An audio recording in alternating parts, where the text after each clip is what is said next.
Bismillahirrahmanirrahim. Assalamualaikum warahmatullahi wabarakatuh. Kembali lagi di Kata Perempuan, podcast yang menjadi wadah bagi perempuan berbagi ilmu, pengalaman, serta pandangan. Kata Perempuan berbagi cerita demi perubahan dunia nyata. Apa kabar Haura? Alhamdulillah, gimana Kak? Sehat? Alhamdulillah. Haura, hari ini kita akan membahas yang lagi rame. Hari ini, per hari ini ya, tanggal berapa hari ini?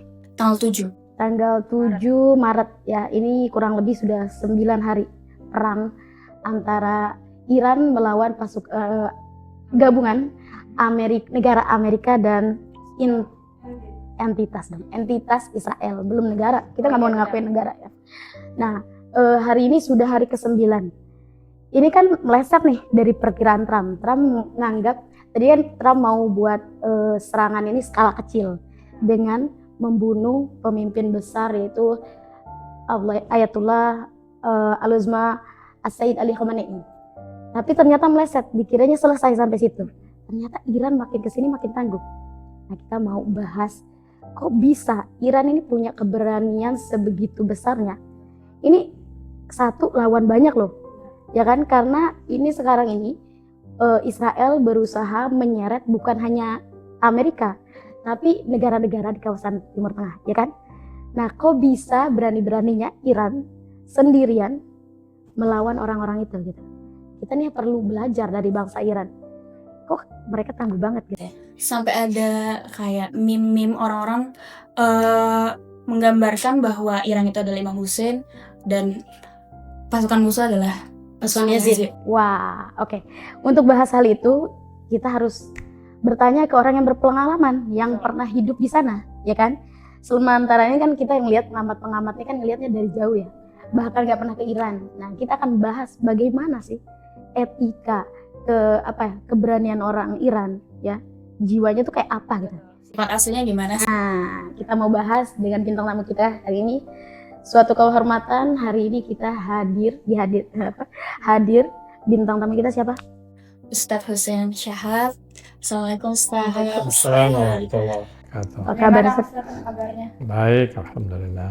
Abang Mama Hajrok Ustadz ya, turut berduka cita. Kita semua kehilangan pemimpin besar ya. Bukan hanya untuk bangsa Iran Ustadz ya, untuk Betul, kita semua betul. Ya. Jadi umat Islam secara umum Betul.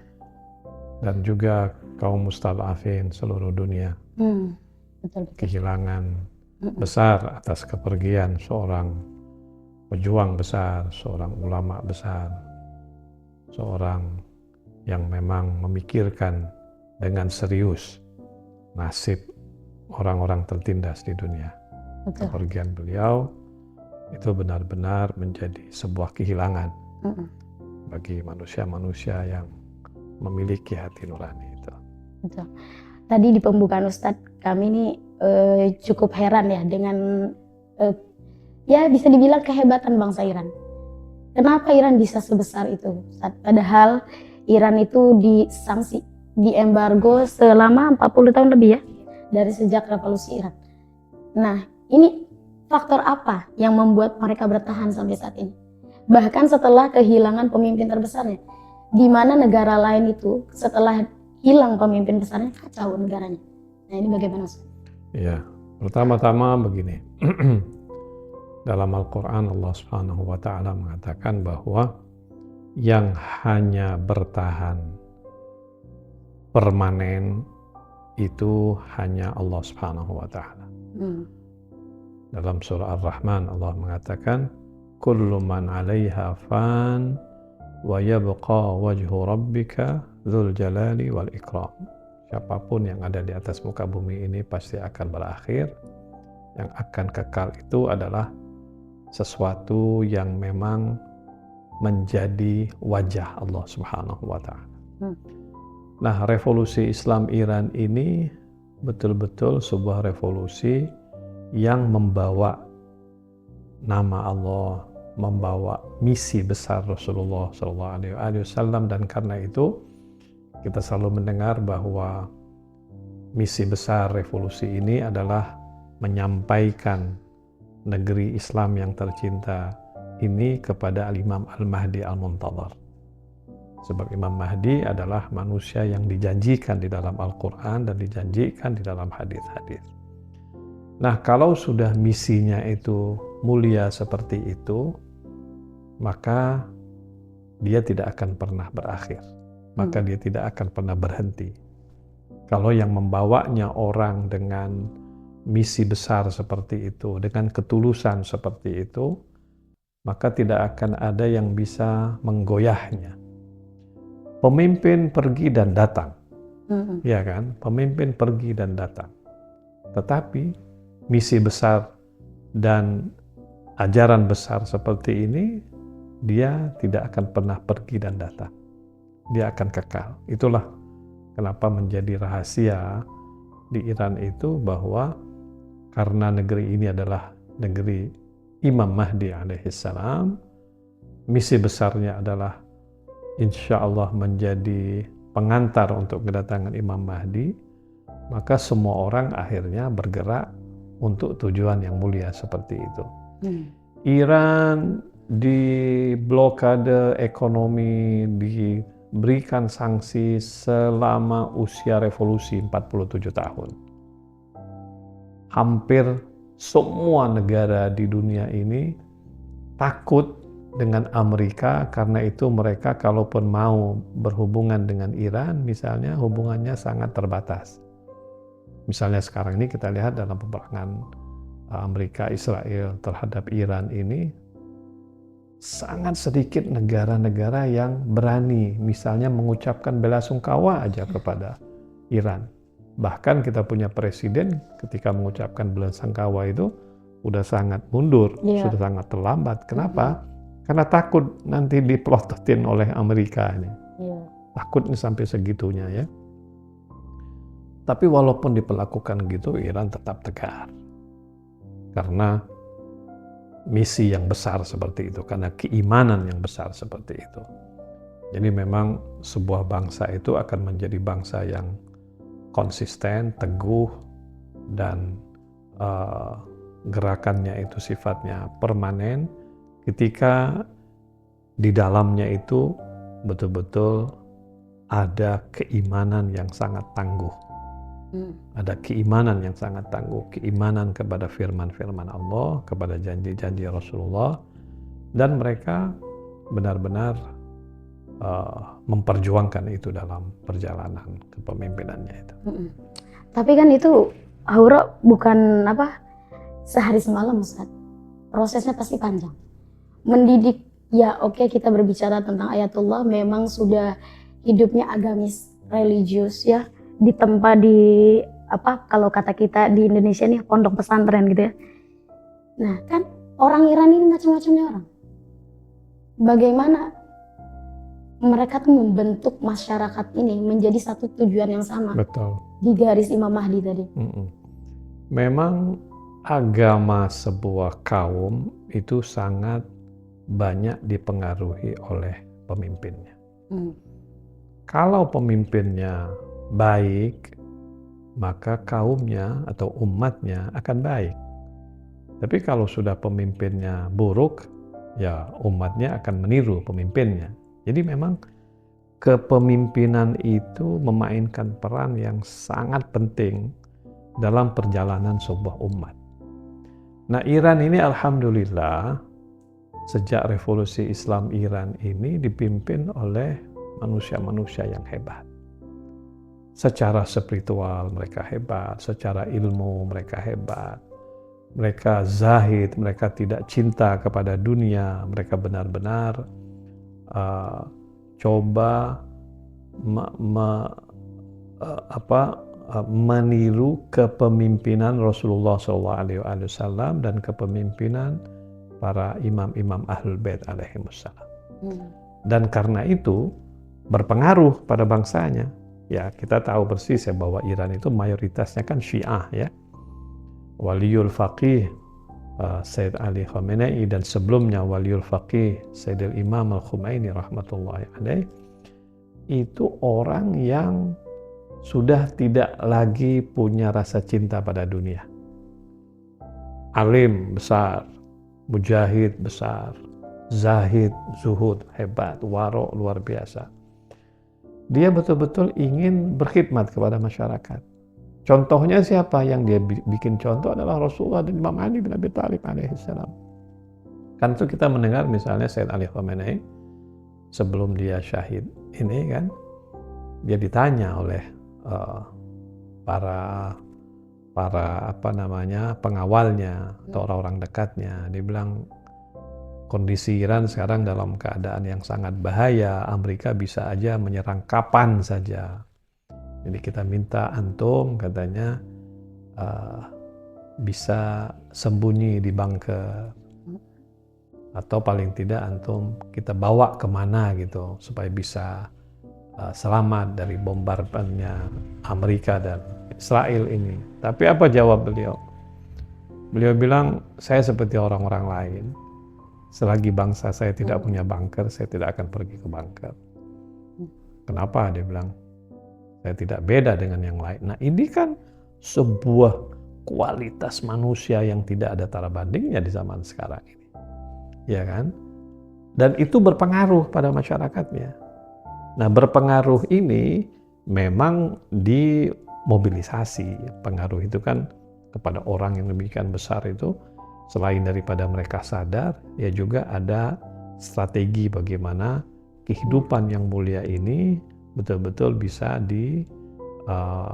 dihayati oleh bangsanya. Dan terbukti yaitu selama 47 tahun sanksi ekonomi dan berbagai macam blokade terhadap Iran bukan tidak ada dampaknya.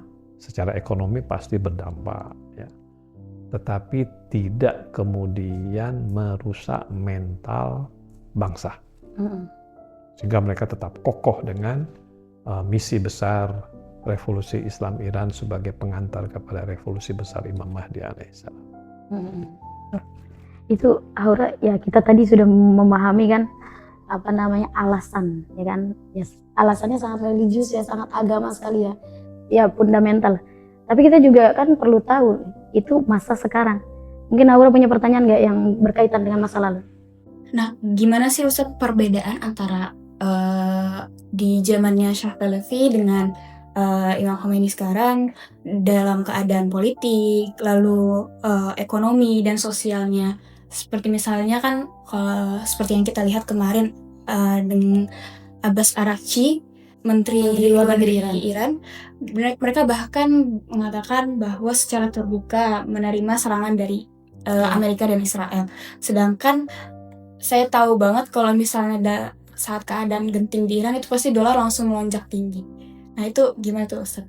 Begini, di zaman sebelum revolusi Islam Iran, di zaman Reza Pahlavi, Iran itu adalah sebuah negara yang sistemnya itu namanya monarki, kerajaan.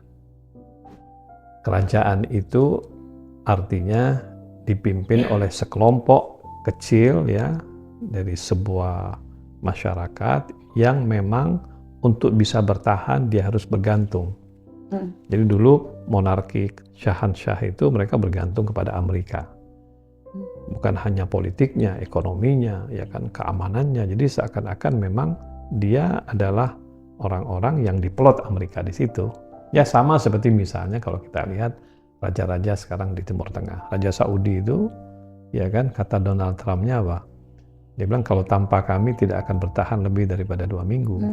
Gitu. Begitu juga dengan amir-amir yang ada di Teluk Persia itu. Nah dulu Syah juga begitu. Nah karena itu kenapa mereka bergantung dalam hal apapun kepada Amerika kan. Tapi kalau Iran sekarang ini tidak. Mereka sistemnya adalah sistem republik, ya kan, dipilih oleh masyarakat. Tambah lagi ada sistem wilayatul faqih, di mana seorang faqih yang mengatur kehidupan mereka gitu kan, berdasarkan fiqih dan berdasarkan teologi Islam gitu.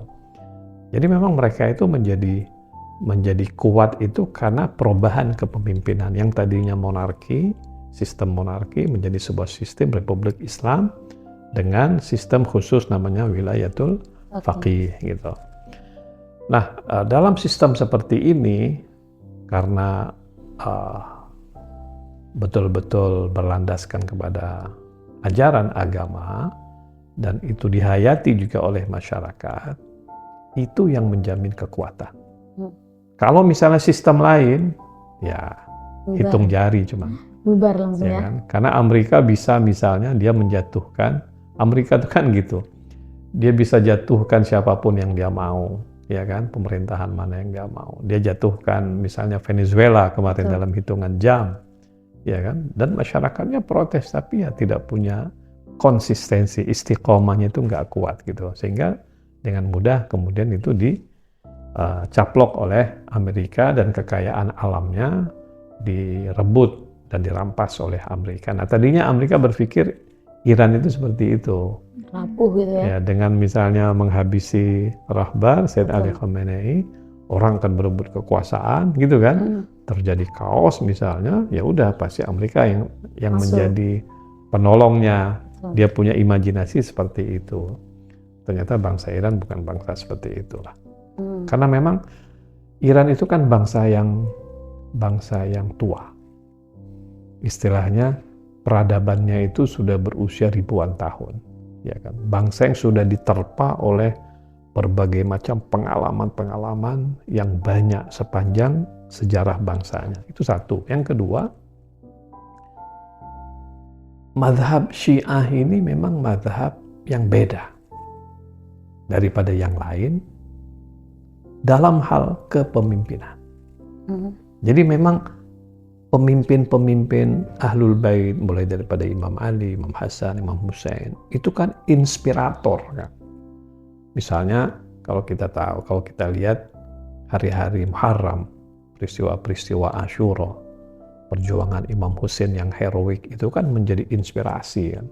Itu yang membangkitkan semangat terus itu. Tidak padam gitu semangat bangsa itu. Kenapa? Karena syahadah Imam Hussein itu terus memupuk mereka punya keberanian dan jiwa juang mereka itu. Kalau kita lihat berbagai video ya Ustadz ya, mulai dari anak kecil, pemuda, orang tua, mereka tuh punya semangat sama mengenal Imam Hussein luar biasa. Ada satu kalimat nih Ustadz yang saya penasaran maknanya itu apa. Ada satu makam ya istilahnya ya. Mereka terus meneriakan hayhat minadzillah. Maksudnya apa Ustadz? Ya, hayhat minadzillah itu sebetulnya kata-kata Imam Hussein yang sangat terkenal saat dia diancam oleh Yazid.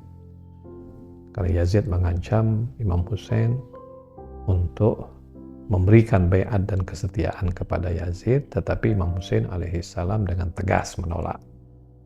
Nah, kata-kata Imam Hussein yang tegas menolak itu adalah hayhat minadzillah. Artinya jauh kami daripada kehinaan seperti ini. Dan kata itu diulang oleh Said Ali Khamenei kemarin. Ketika dia mengatakan, misli la yubayi, mislu Yazid. Orang seumpama aku tidak akan pernah memberikan baiat kepada orang seumpama Yazid ini.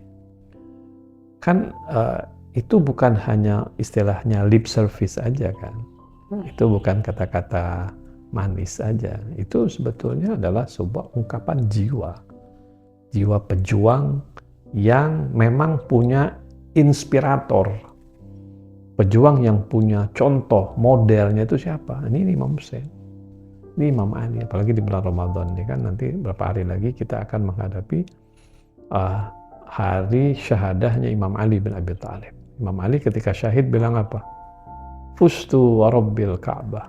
Demi Tuhan Ka'bah, aku lulus. Syahid itu merupakan sebuah keberhasilan.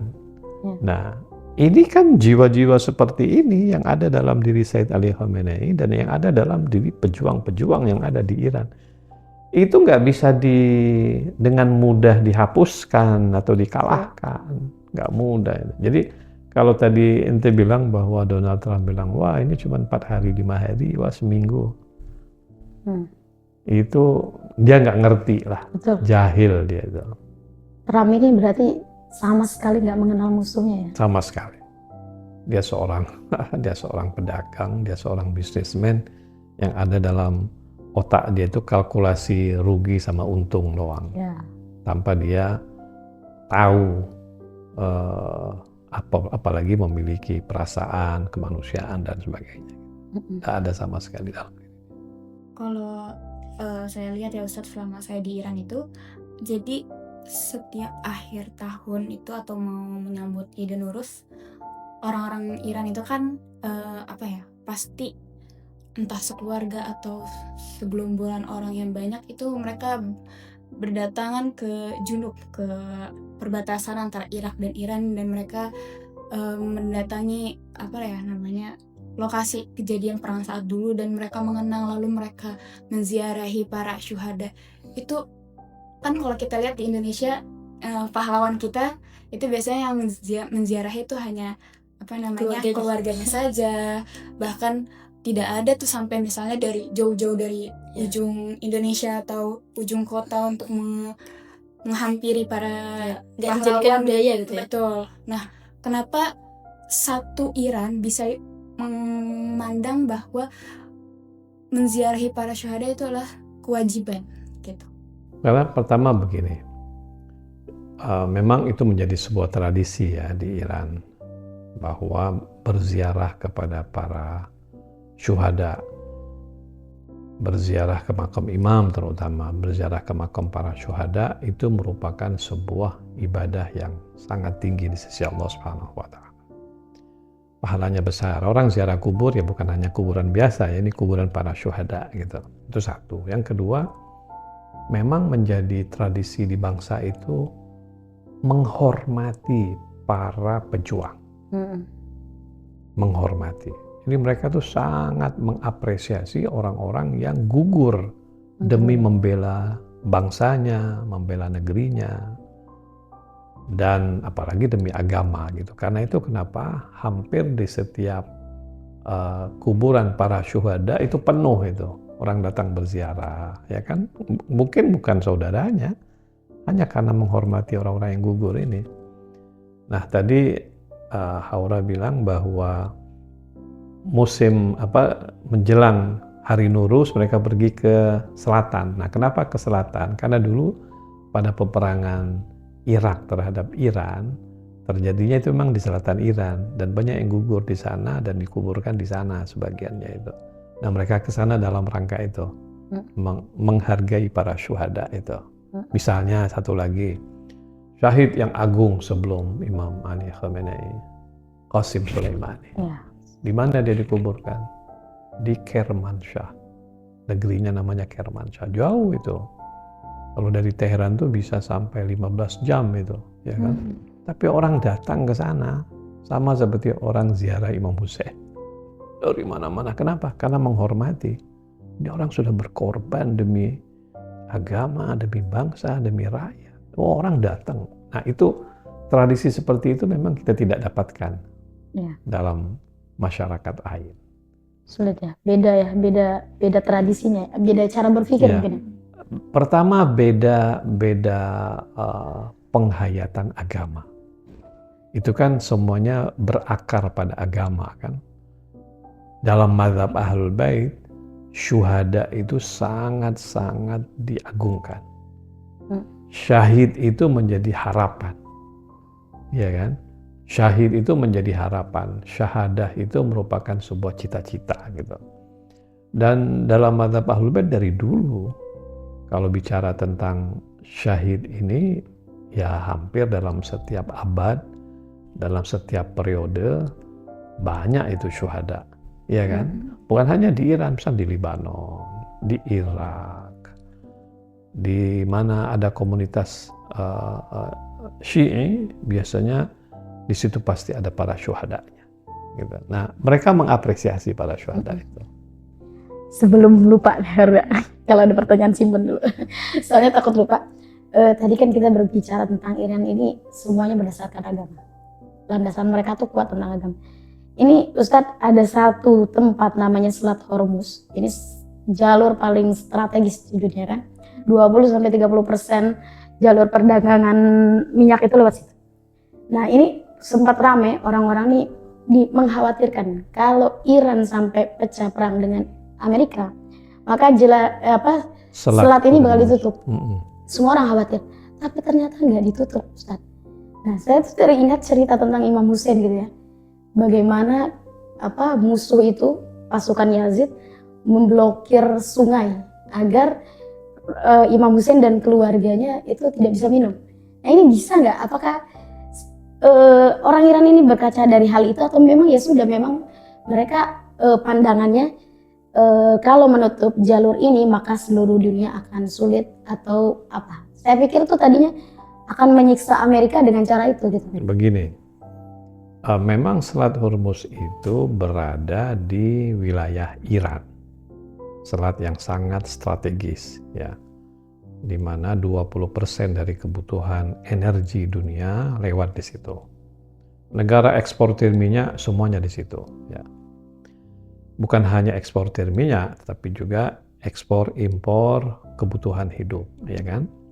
Nah, Iran sempat tutup 100% di awal perang. Tapi sekarang pagi tadi saya membaca berita Iran tutup 50%. Tetapi yang boleh masuk keluar 50% itu negara-negara tertentu. Amerika tidak boleh. Kepentingan Amerika sama sekali tidak boleh. Minyak tidak boleh keluar. Yang boleh keluar masuk ini adalah dagangan saja. Kecuali yang dimiliki oleh Rusia dan yang dimiliki oleh Cina. Gitu. Kenapa Iran berbuat begitu? Karena tujuan Amerika adalah membuat Iran tidak lagi bisa jual minyak. Ketika Iran tidak lagi bisa jual minyak, berarti akan kolaps kan? Iran bilang, ini Hormuz kita punya, kalau minyak tidak keluar dari kita, maka semua minyak tidak keluar dari negeri-negeri yang ada ini. Gitu. Tapi di mana Iran bisa menjual minyaknya, misal ke Cina, Iran izinkan Cina keluar. Rusia juga begitu. Ini salah satu cara Iran melawan hegemoni dan penjajahan Amerika. Amerika ini kan seenaknya aja mau ngatur tanpa dia peduli dengan hukum-hukum internasional. Memerangi Iran itu adalah bertentangan dengan hukum internasional. Tidak ada mandat PBB. Dan tidak jelas apa salah Iran. Kalau sekedar mengatakan bahwa Iran akan membuat bom atom. Iran sudah buktikan kok kita tidak bikin bom atom. Cara membuktikannya ada pengesahan daripada Badan Atom Dunia. Enggak, gitu kan? Jadi terhadap arogansi Trump seperti itu, ya Iran juga harus lawan. Gitu. Dan inilah yang terjadi sekarang.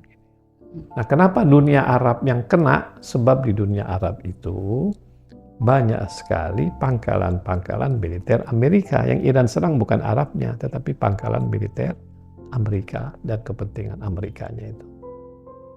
Karena itu kenapa sebetulnya Iran bukan berarti dia menutup Hormuz 100%. Enggak, itu kepentingan yang manusiawi, dagang, silakan.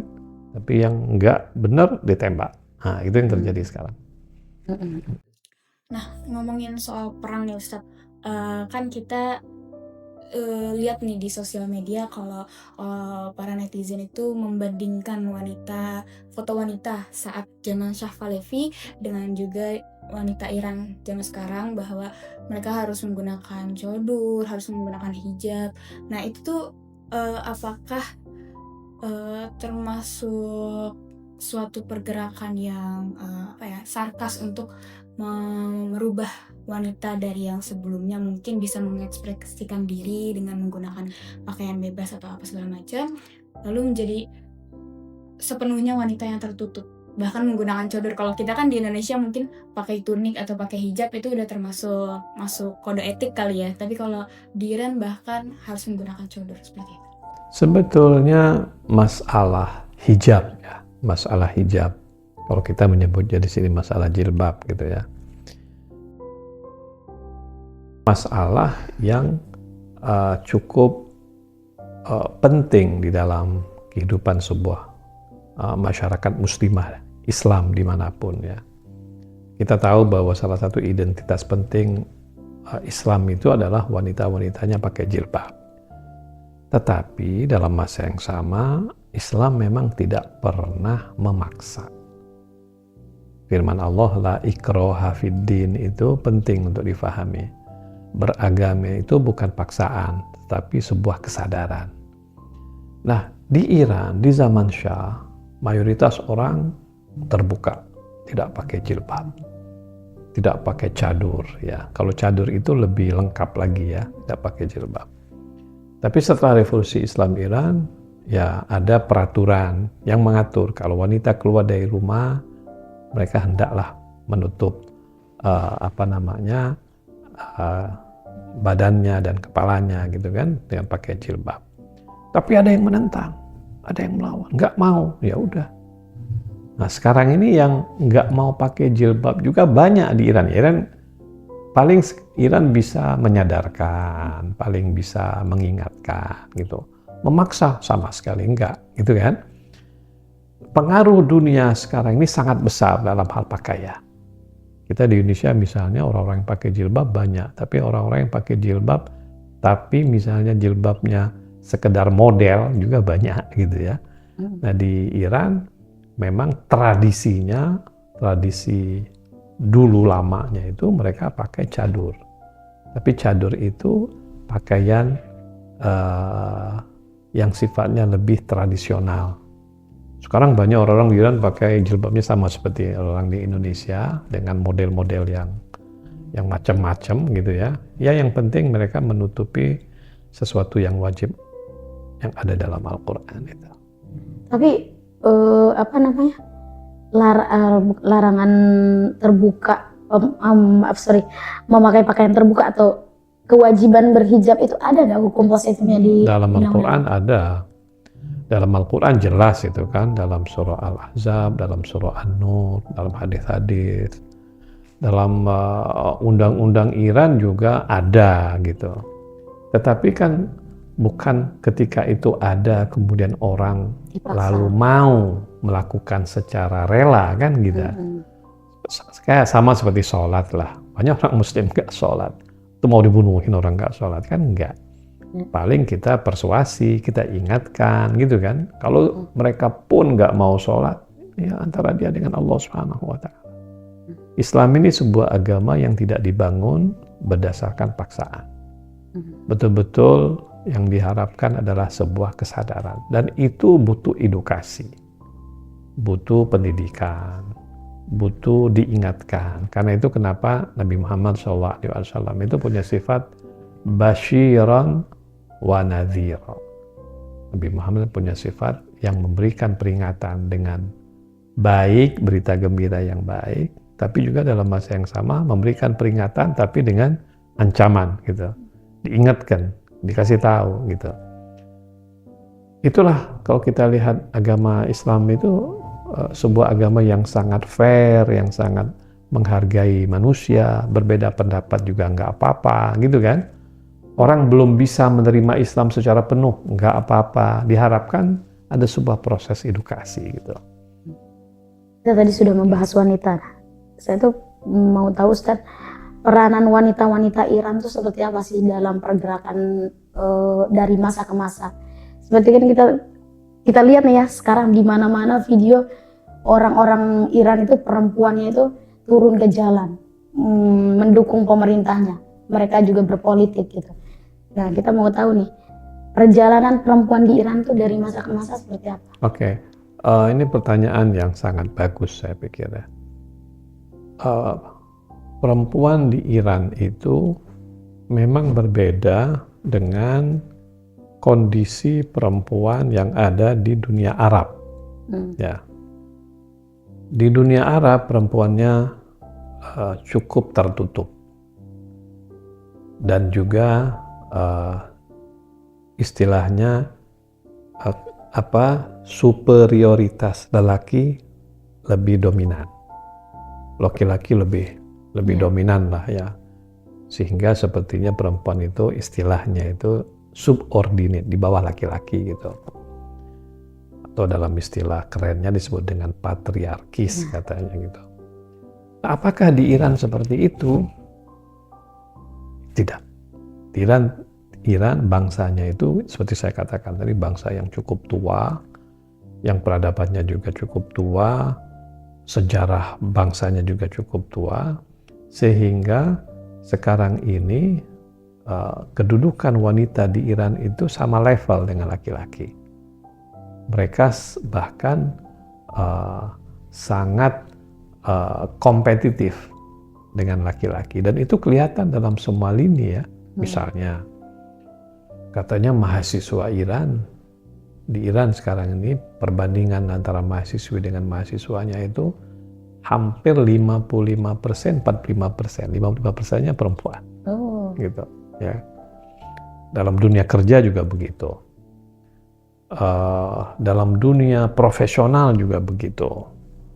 Bahkan di Iran sekarang ini salah satu deputi presiden, wakil presiden itu adalah wanita, gitu. Sebagian menteri wanita. Jadi memang wanita di Iran itu sudah terbiasa mereka satu level dengan laki-laki. Karena itu kenapa mereka menyampaikan aspirasi mereka secara politik dalam bentuk demo, dalam bentuk misalnya DPR, misalnya dalam bentuk LSM, ya, di seminar-seminar itu sangat biasa. Ini terjadi pasca revolusi atau sebelum revolusi? Dari sebelum revolusi. Dari sebelum? Dari zaman. Karena tadi Anda ngelihat ada video bagaimana Pahlavi itu, siapa yang sebelumnya itu Muhammad Reza ya? Ya. Muhammad Reza diwawancarai tentang kesetaraan perempuan dengan laki-laki. Bahkan ternyata Reza itu pernah sepertinya terlalu merendahkan perempuan. Betul. Dan dia bilang, ya mungkin suatu saat nanti baru ada kesetaraan. Ya, artinya dia memang secara monarki gitu ya, dalam sistem monarki itu memang perempuan itu hampir tidak punya tempat ya. Sistem monarki kayak misalnya kita lihat di Saudi gitu kan, tidak pernah kita lihat seorang wanita misalnya yang muncul di Arab gitu. Zaman Reza Pahlavi juga begitu, perempuan tidak diberikan perhatian, tetapi bangsa itu dari dulu meletakkan perempuan itu selevel. Dari dulu perempuan itu punya status sosial yang sama dengan laki-laki. Karena itu dalam sejarah Ahlul Bait ini pernah ada misalnya seorang mujtahid perempuan, ya kan, di dunia Ahlul Bait itu begitu dari dulu gitu. Pejuang-pejuang perempuan. Saya lihat Indonesia juga seperti itu lebih kurang. Ya, di Indonesia ini kedudukan perempuan tidak subordinate lah, bukan di bawahnya laki-laki. Memang sistem sosial kita di Indonesia dan tradisi masyarakat kita di Indonesia ini dulu ya, kesempatan untuk belajar, kesempatan untuk misalnya berprestasi itu lebih diberikan kepada laki-laki, walaupun sekarang sudah mungkin berubah ya. Nah, tapi kalau di Iran setahu saya wanita itu dari dulu memang selevel lah dengan laki-laki ya. Tapi kenapa ya sekarang ya, mungkin propaganda barat tentunya. Sekarang lagi rame gitu ya, orang membuat gerakan perubahan untuk perempuan, membebaskan perempuan gitu ya. Mereka memframing bagaimana Iran itu mengkungkung perempuan. Padahal, tapi sekarang setelah syahidnya Ayatollah Ali Khamenei, baru terbuka nih ternyata pandangannya Imam Ali ini sangat menghargai ya perempuan. Pertanyaan saya, kenapa ya Begini. sisi keindahan seorang Sayyid Ali Khamenei ini tidak terbuka gitu? Kan Iran punya pasti untuk menyebarkan itu. Begini,